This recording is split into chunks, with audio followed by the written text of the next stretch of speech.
Welcome to War Room, the official podcast of the U.S. Army War College online journal, graciously supported by the Army War College Foundation. Please join the conversation at warroom.armywarcollege.edu. We hope you enjoy the program.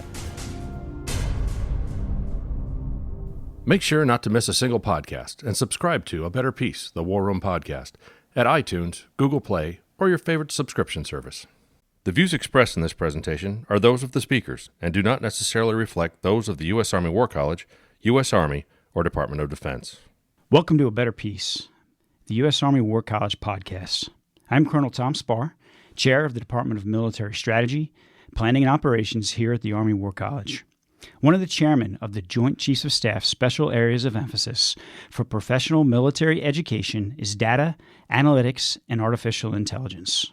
According to the chairman, and I quote, "Senior leaders drive this AI adoption through policy, directives, and culture, and must have the knowledge of critical technologies to act."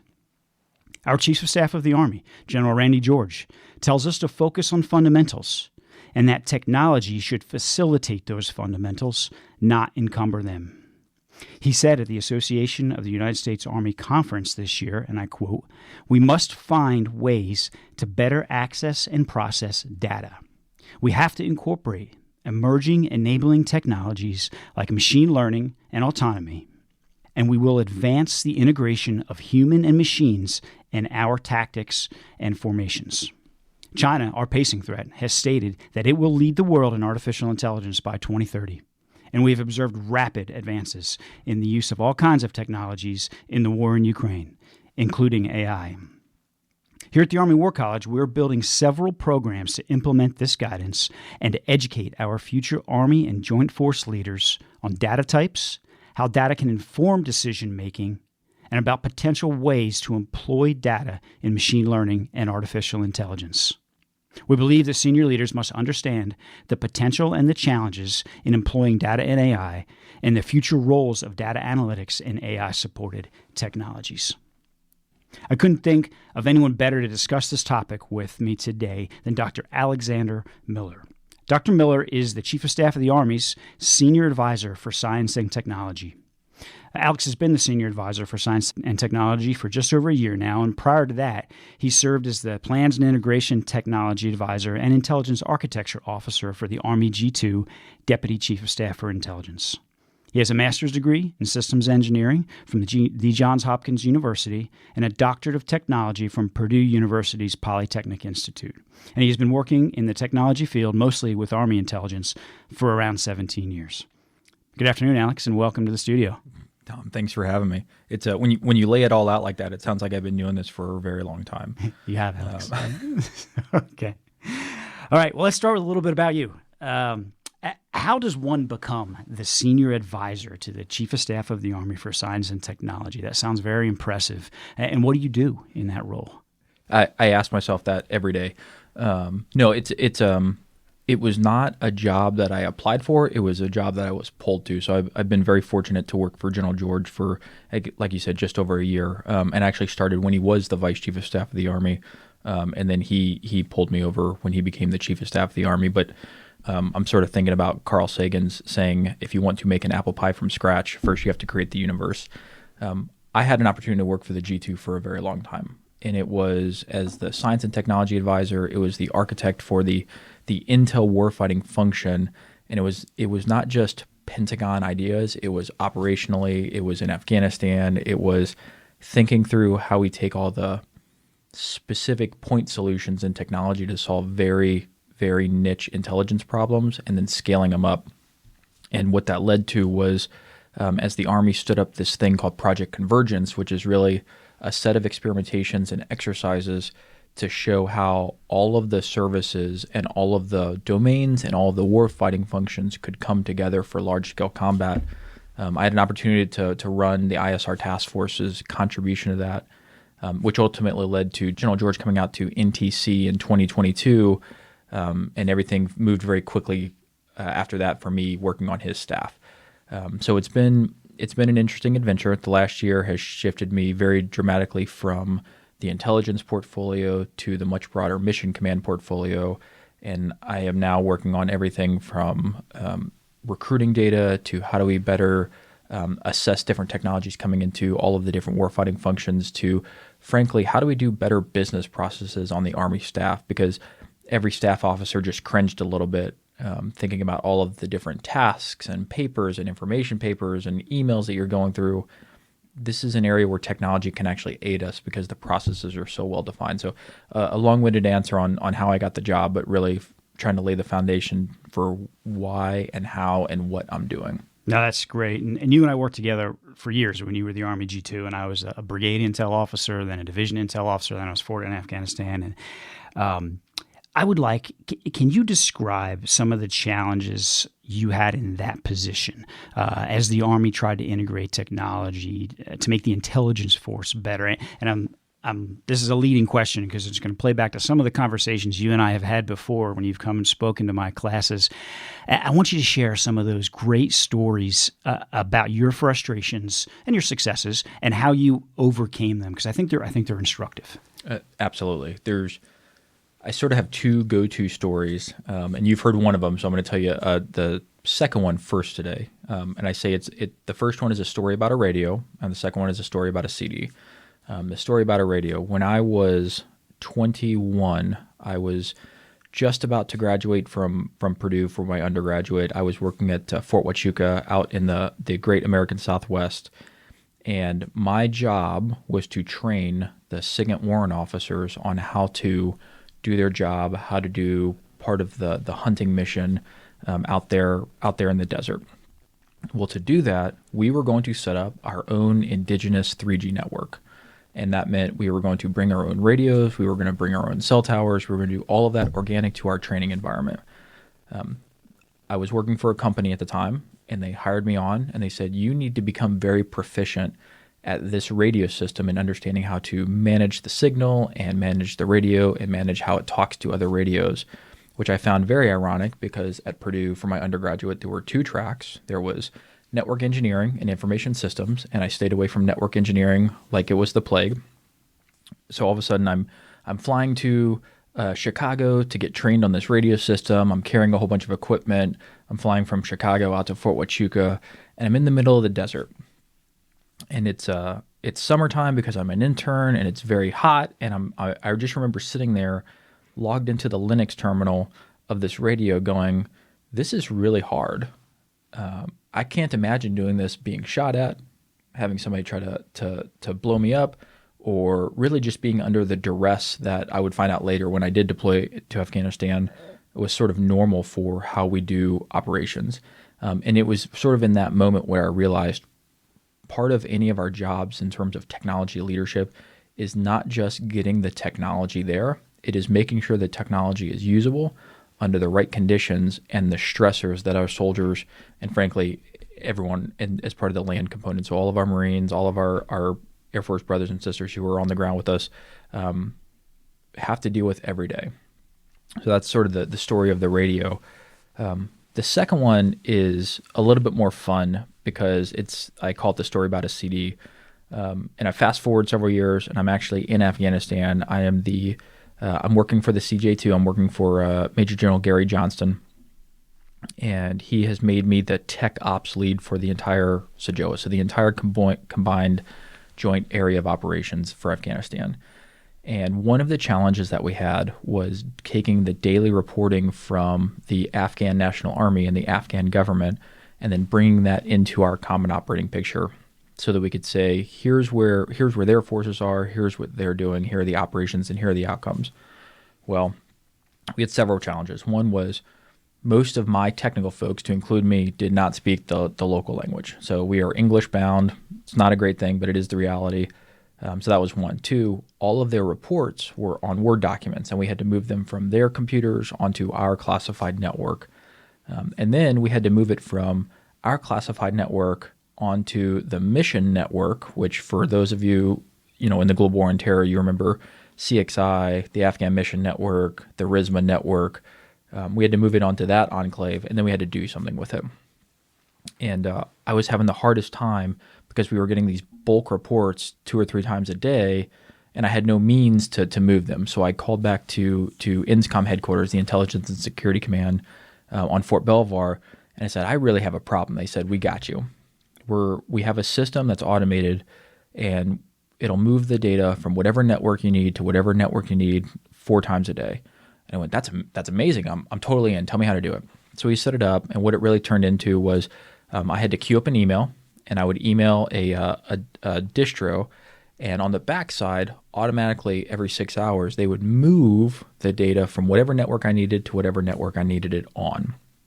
Well, one day I come in, I think it was a Saturday, and we're sitting there, and I'm saying, oh man, the data's not moving.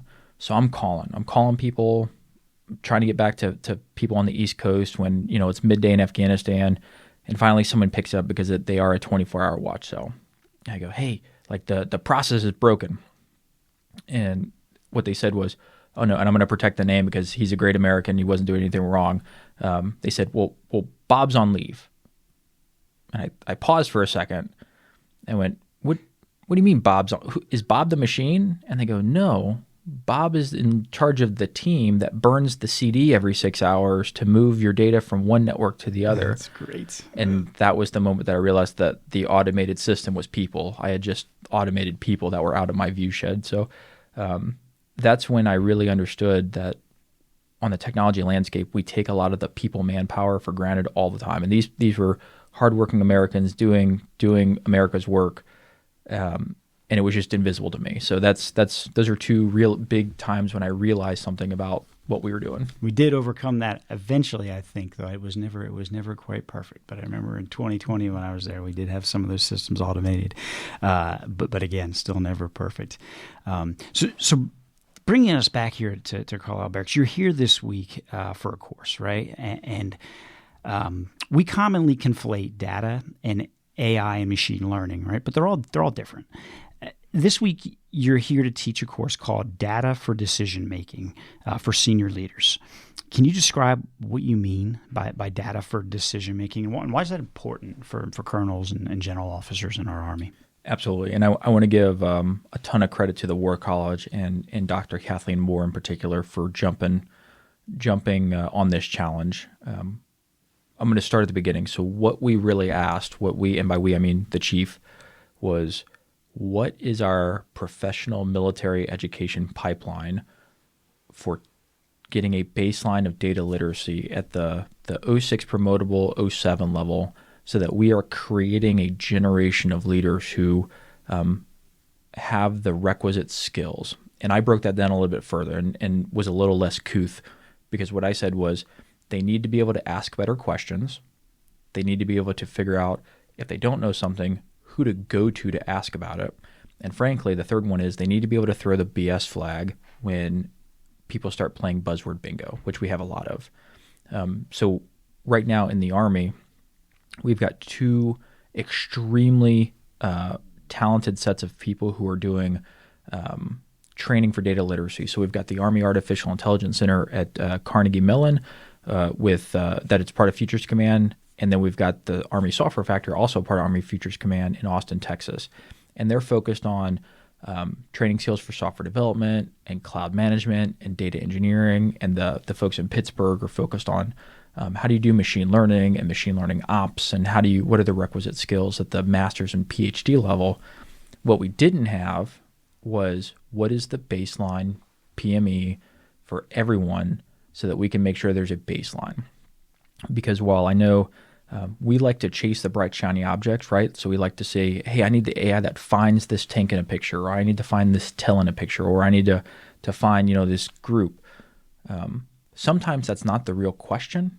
And we just need leaders who understand, one, how to ask that good question. And then we also need the people who are working the problem that can describe the answer and why they came to the answer. There's no substitute for working under threat, right? So I know when you were in Afghanistan after me with Molly and team from the 513th, all of the data tasks were so fast because of what was happening in the theater. And I know that we like to think that there's infinite amount of time to answer questions. So just having the leadership that has that core understanding of, hey, where does my data come from? Who has access to it? Who has the authority to get me to yes?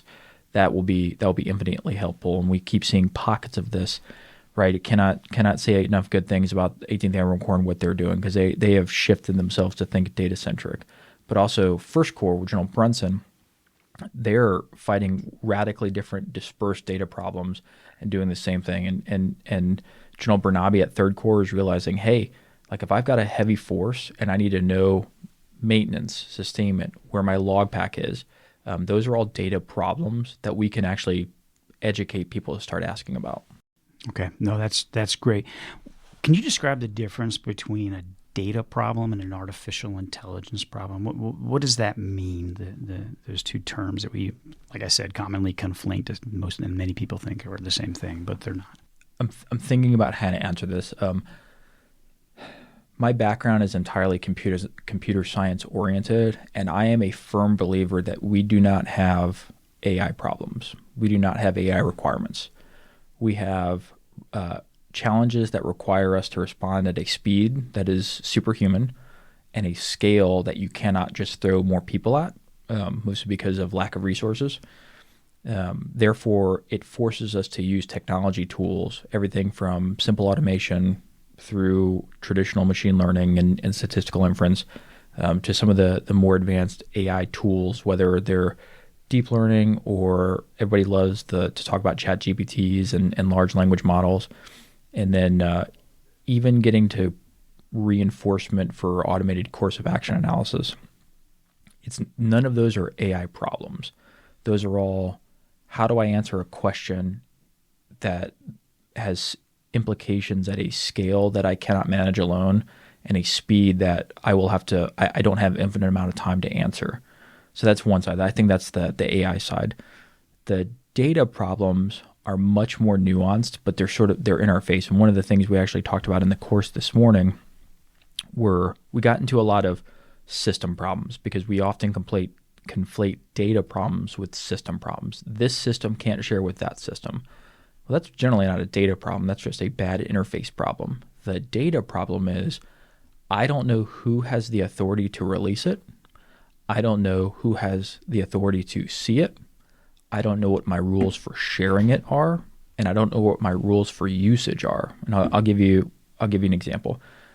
We saw this all the time in the intelligence community, and the intelligence community has very stringent rules for role-based access control. All of the data are tagged with what classification and who has access, and you have to have a mission need. And right now, that is really siloed in the intelligence community and doesn't really translate to the broader mission community. That's a data problem because we know those rules exist. We just have not implemented them in data.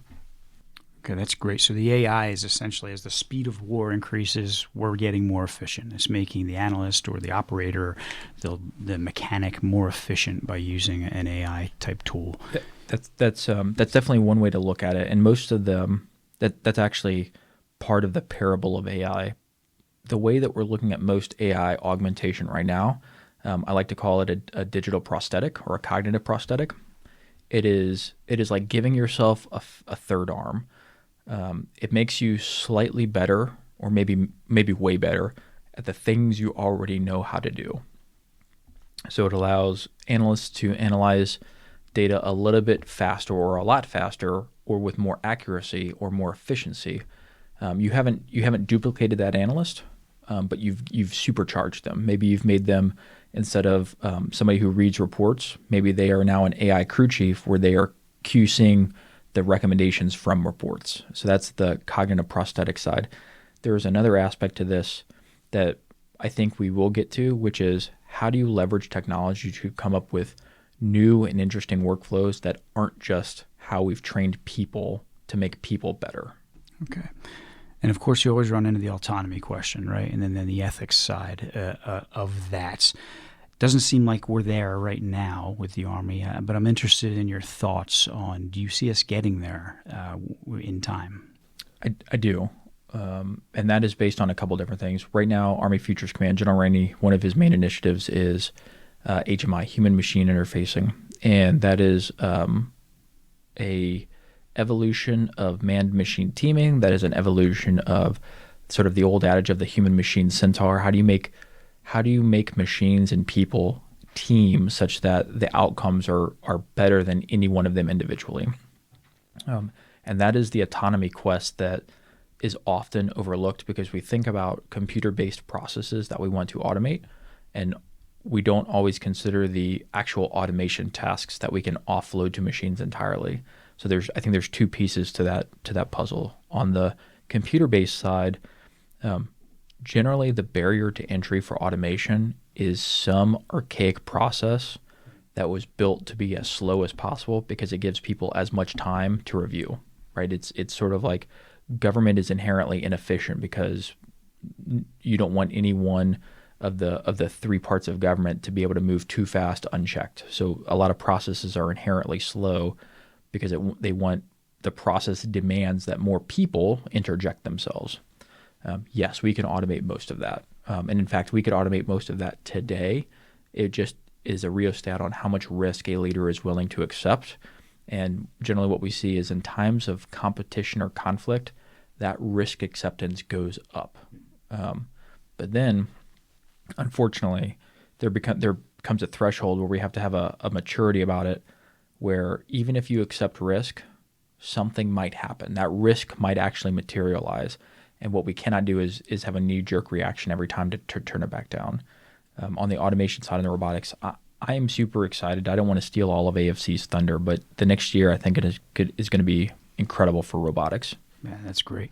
So you kind of went this direction, but the culture. Do you think we have the culture in place in the Army to adopt AI innovation? By that I mean the willingness to accept that risk, the willingness to experiment and potentially fail, the trust in both the subordinate to test it, and then the trust in the black box. Are we educated enough to try and to use this stuff? I do, and I think that is materializing. I'm super excited. There's no camera, you can't see me smiling, but the amount of unit level experimentation that's been happening over the last year has been incredible. I'll be a bureaucrat first. What we are trying to institutionalize in the Army is a culture of battlefield experimentation, and you hear it all over. So we used to call Afghanistan the battlefield laboratory. Some people call it the living laboratory. We want to foster and incubate that culture, but we also want to have the guardrails in place. And I'll give you an example. Cloud, data management, and access to commercial tools.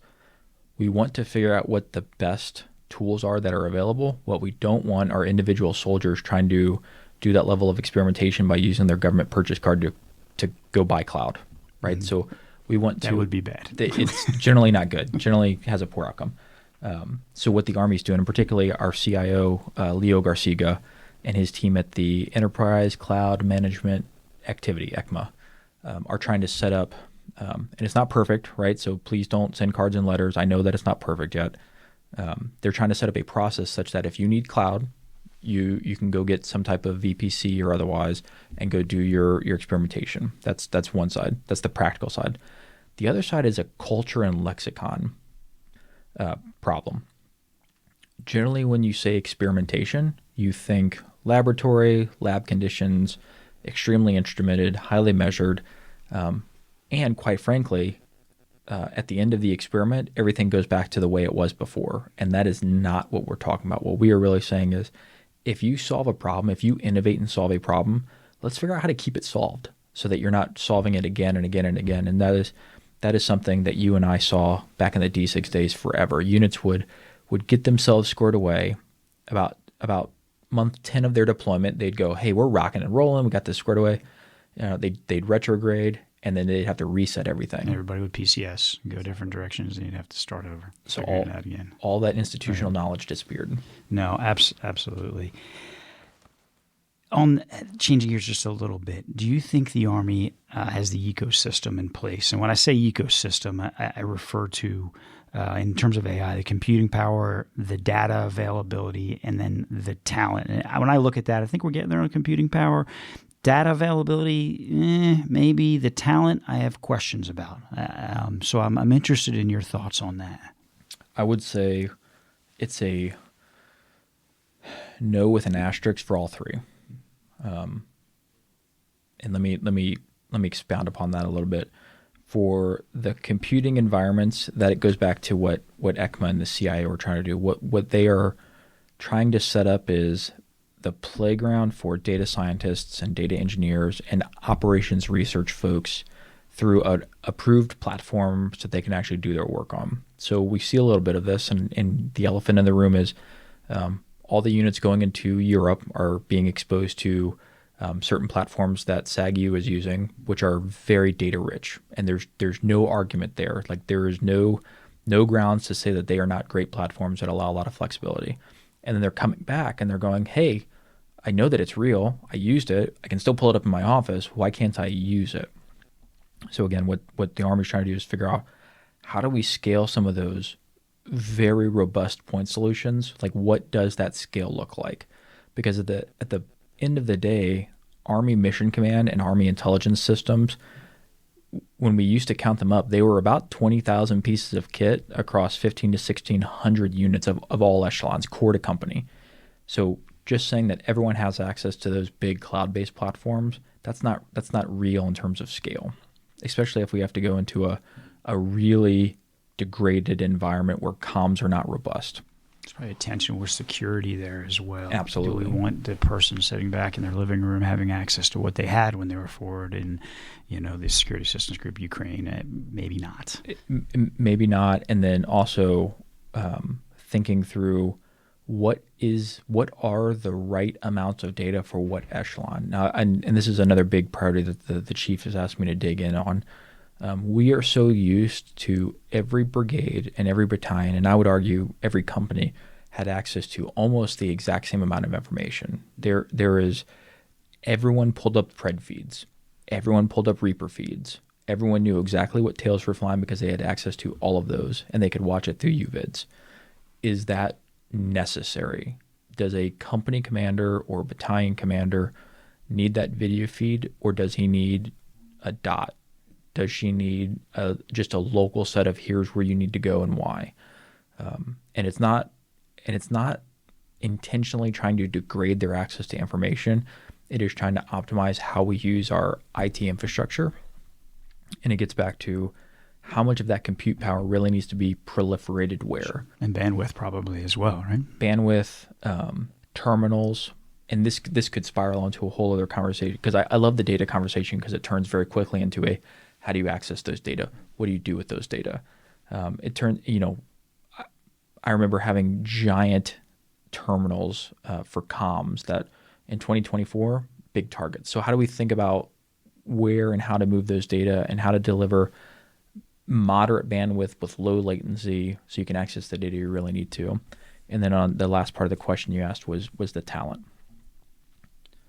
I can honestly say that the Army is far out and ahead of anyone else. And I say that both greedily, wearing a big Army hat, but also pragmatically, because I've had an opportunity to see all of these software factory centers. And the Air Force stood up Kessel Run, and they were a first mover, and that was it was in Boston, I believe. And everybody went, ooh, this is going to be really important. We need to watch this. And then they also set up Kobayashi Maru, and the Army stood up the Army Software Factory, and then we stood up the AI Scholars Program at Carnegie in Pittsburgh. And we are turning out cohorts, small cohorts, because it's not to say it is soft. It's like soft. It cannot be mass produced. You cannot do it at the point of need. You have to think about it in the future. So we're turning out those cohorts of 25 to 50 people who are then going out into the force and then spreading that so they become master trainers. We will get there. This is one of the areas where I can say in 2 or 3 years, if you ask them that question, I will answer, yes, we are at a steady state and we're growing. That's great. And you're on safe ground saying that the Army's the best. It's okay to say that at the Army War College. So I want to shift to Ukraine. We read and hear a lot about the changing character of war. And we talk about that all the time in the classroom here at the War College. specifically in technology, AI, robotics, and what are the key lessons that you see coming out of the modern conflicts, and particularly Ukraine, but take that wherever you want? You said the changing character of war, and that is a big focal point for us right now at Headquarters Army, to the point where it is guiding. Is my personal belief that it is guiding General George's thinking, and we see that in his focus areas. There's only 4. It's not a treatise. It's not a manifesto. It's warfighting. It's a focus area number 1 is warfighting. Focus area number 2 is delivering ready combat forces. Focus area 3 is continuous transformation, and focus area 4 is strengthening the profession. And that is because of all of the changing character of warfare, things that we're seeing in Ukraine, and not just Ukraine, seeing it in Gaza with Israel, seeing it in the Pacific, seeing it in the Middle East with more one-way attack drones and our need for counter-UAS. But specific to Ukraine, the use of drones has caught everyone off guard. And it's not the fact that no one had drones before. We had tons. In fact, the U.S., made this, at the time, useful, now sort of arbitrary class system for drones, class 1 to 5. And we own the class 5 space. We have the best ever. And I will take that to the bank. And then we started building these class 3 smaller ones. And I think I'm on safe grounds to say that the Army just announced that we are going to end 2 of those class 3 systems, the Shadow and the Raven, because we're recognizing that we need to adapt and change faster than a 10-year cycle. The Ukrainians and frankly the Russians have showed us that low cost, and I mean $500-$600 low cost in mass, creates more negative effect for the adversary than some of our extremely expensive, exquisite technologies. The Ukrainians are losing thousands of drones a month, and we are trying to catch up to just producing thousands of low-cost drones a month. So what the chief has some of us working on is how do we take what DIU, the Defense Innovation Unit, has done with their Blue List, which is approved NDAA-compliant drones that any unit can buy, how do we expand that? And then what we, the Army, because we are the biggest consumer and user by volume, we are trying to shift the thinking in the department to consider what are the parts so that individual units, if they have a drone master trainer or frankly somebody that's just really smart and taught themselves, how do they buy approved parts to put together a quadcopter or a larger octocopter or something without creating risk for their command from policy? It's not operational risk, it's policy risk. We want to make sure that they're not getting slaps on the wrist because they tried to do something right for mission. So that's one major area. The use of AI for the Ukraine-Russia scenario has also been interesting, because what we found and what we saw was the assumptions that AI would replace people are not well founded today. They are using it very similar to how we are going to have to operationalize it, which is, again, cognitive prosthetic. How do you make people more efficient? How do you make them more effective? But how do you make sure that they aren't having cognitive burnout? And I think when I was talking to Lieutenant General Potter, who was the former G2 and now the director of the Army staff, how do you make sure that in the cognitive domain, we aren't just using technology for technology's sake? We're actually making sure that it's applied to a problem and actually with metrics solving that problem or alleviating the challenges of that problem. So what we're seeing is really a change in their entire mission command architecture to support AI. And I know that's a super overloaded topic, but what it really comes down to is more mobility. It looks more like what we would see every day in our personal lives, where they have smaller tablets. They have a mission command architecture that's cloud-based. They use commercial internet, and that's both sides. They is both sides. And then they apply commercial technology in the form of thing-finding AI, like computer vision or language processing, to solve their problems. They aren't trying to build a bespoke military architecture, because what we've seen is that it's too slow. It normally doesn't scale very well. And when it breaks, it's very expensive to fix. That's great.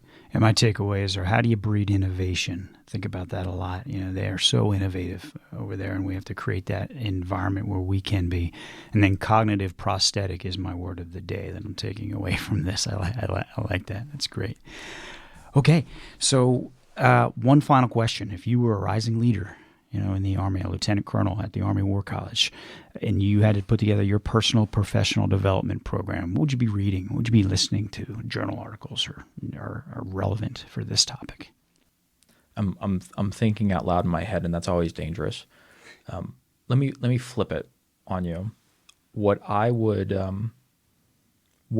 actually challenge rising battalion commanders, company commanders, and this is not limited to the officer corps. This is really leaders of all levels, and that's everything from a team leader up, is write about what you're learning.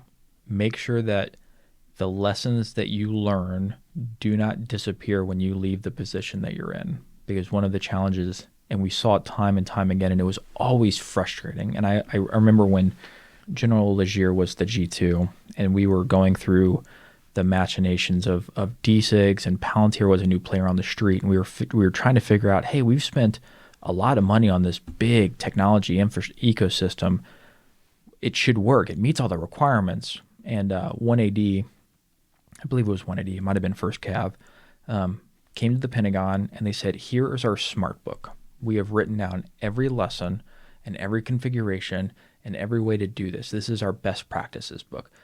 And at the time, there was best practices was not a thing that we did for information technology.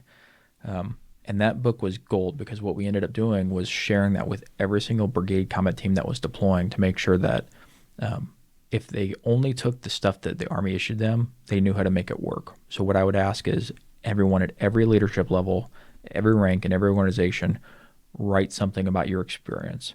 And then read other people's lessons learned. There's plenty of great books that are outside of the government. I actually had an opportunity to meet one of my favorite authors recently, Pete Singer and August Cole. I would recommend, Ghost Fleet's a phenomenal book. Burn In, not because they are prophets, but because they wrap storytelling around things that are potentially true, and it gets sort of the mental juices flowing in terms of what could be and how do you innovate to get there.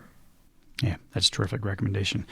Well, I'm very excited to hear how the course goes, and hopefully you'll continue to be a part of our mission here. I know I'm going to continue to ask you to come speak to my class as we try to develop, and learn to teach data and AI in the classroom and build a better military force. We are out of time for today, but thank you to Dr. Alex Miller for joining us here on A Better Peace, and thanks to all of you for listening. And please send us your comments on the program and suggestions for future programs.